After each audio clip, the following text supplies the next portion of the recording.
I am here to present my paper entitled Evaluation on Disaster Preparedness among Resort Employees in Coastal Areas Situated in Batangas, Philippines.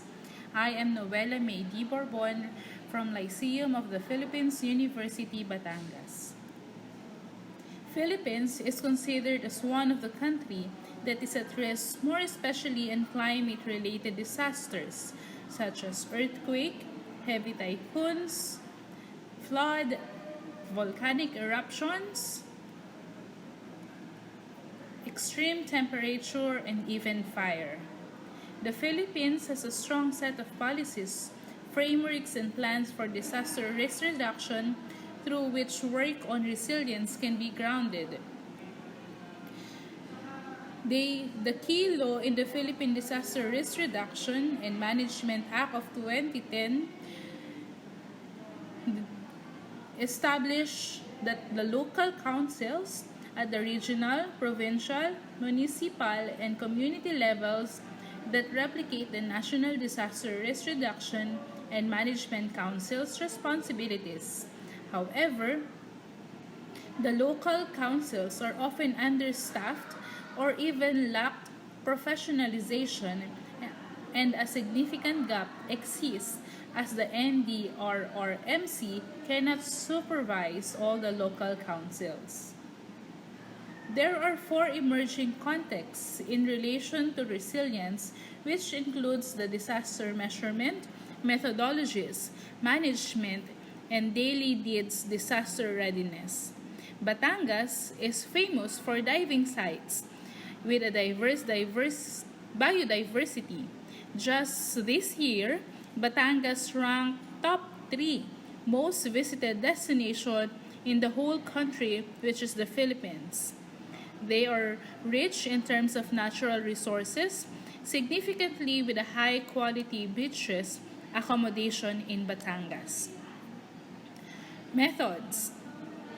The participant of the study are resort employees among the top 4 coastal areas in Batangas province, which are San Juan, Lobo, Tingloy, and Mabini. 20 resorts were randomly selected for each coastal area, and the researcher conducted the self-administering of the survey questionnaires to the respective resorts, and the researcher also interviewed the main employee directly responsible to the disaster preparedness. SPSS will be used to interpret and analyze the data gathered. This study used frequency distribution, percentage, and weighted mean. ANOVA was also used to test the difference, and the chi-square was also used to test the relationship among the variables. For the resultant discussion, Table 1 percentage distribution represent the profile of the respondents. As you can see on the table, majority of the respondents were female, aged 24 years old and below. They are married, and there is an equal distribution for each municipality. Table 2 represents or show this is the disaster preparedness of resort in terms of planning. It shows that first in the rank is that the resort management ensures inclusion to the regular meeting and training the topics towards disaster. However, it was last in the rank, having the plans that are related to the stages and prospective disasters before, during, and after were developed in the resort. Meanwhile, most of all the municipality have a moderate extent in terms of planning. Table 2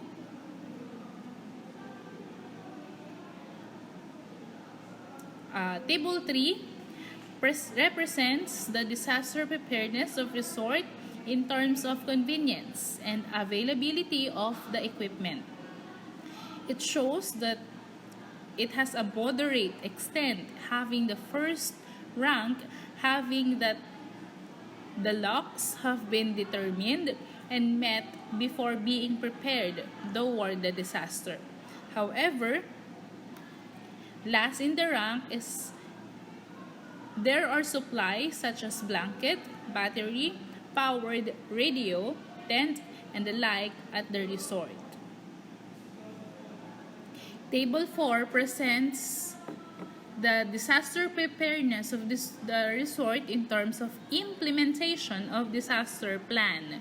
It shows that first in the rank is that the resort have the drills related to the action that should be done during the disasters or taken place periodically as part of the resort management plan. In fact, there are some resorts who conducted these drills every after quarter or every other month, or they ensures that yearly they have these drills to ensure that all the plans will be implemented properly. However, last in the rank is that the resort personnels are continuously trained in protection, evacuation, and rescue issues.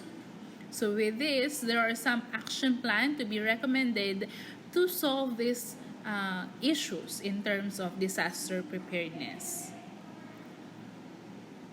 Table 5 presents the preparedness of the resort personnel towards emergency and disaster in terms of knowledge and management of the external situation environment. Majority or highest in the rank among the respondents believe that they are very confident or they are confident that they know what to do and what action to take in time wherein a severe situation will occur. However, last in the rank, they said that they would be able to locate the severe storm or cyclone preparedness materials in a cyclone warning situation easily. With this, we believe that there is a very essential part among the employees to be always ready and stay calm during any disaster or a severe storm or cyclone. Table 6, on the other hand, present the preparedness of resort personnel towards the emergency disaster in terms of anticipation, awareness, and management of one's psychological response.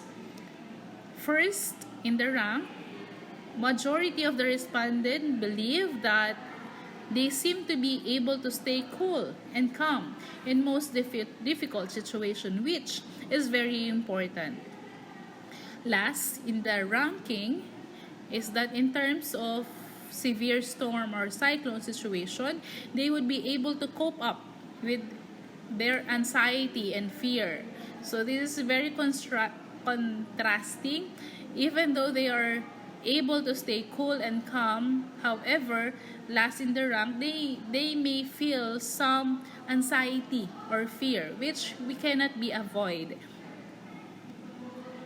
Table 7 and 8 presents the differences response on the disaster preparedness of the resort when grouped according to profile, which shows that there is a significant difference in terms of planning, convenience, and availability of equipment, implementation of disaster plan in terms of civil status.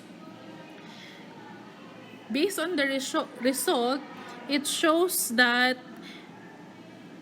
female and single have a higher evaluation on convenience and availability of equipment. So female, being single, have a high significant in terms of planning, convenience, and implementation.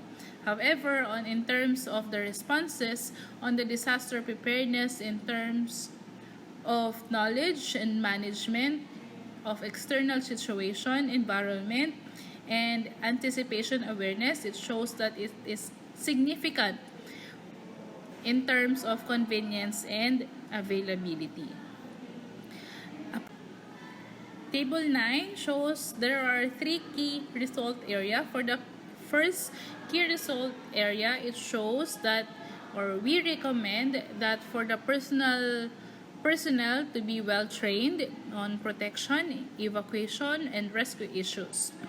As an action plan, the resort management, in partnership with the Natural Disaster and Risk Management Team, may conduct annual training and workshop among resort personnel. Also, on the other hand, the resort disaster team may have a monitoring weekly of the emergency supply so that we could ensure that there is an enough supply used, such as blanket, battery-powered radio, tent, and others in the resort. Also, it is very important to disseminate and be familiarized with the plans related to the stages of a prospective disaster during, before, and even after. As an action plan, we propose to post an infographics of what to do in times of disasters and to inculcate disaster plans dissemination in the monthly or quarterly meeting among the resort management. As a conclusion, resort management among municipality are mostly female, aged 24 years old and below. However, majority of the respondents are married. The resort employees are single, have higher assessments on planning, while female and single have higher assessment on convenience and availability of equipment. It was found out that single have higher assessment on implementation of disaster plan. There was significant relationship between knowledge and management of the external situation, environment, and convenience and availability of equipment, anticipation and awareness and management of one's psychological response when correlated to planning and convenience and availability of equipment. An action plan was also proposed for continuous improvement. As a recommendation, the resort management to seek assistance from the Red Cross or the NDRCC to conduct a regular disaster preparedness and planning. For the Department of the Tourism to consider on their resort accreditation to include disaster and risk person in charge and equipment to be included on the criteria to be able for them to be an accredited resort establishment. For the resort to have an available emergency supply and accessible safety kit always monitored and regulated. For the College of International Tourism and Hospitality Management and even for the Academe to have an in-depth discussion on the safety and disaster preparedness to equip the students. And lastly, for the future researchers, that they may conduct further study applying different variables. Also, the research locale may propose the proposed action plan may be considered for implementation and to review so that it would be evaluated thereafter. So with this, thank you very much and have a nice day.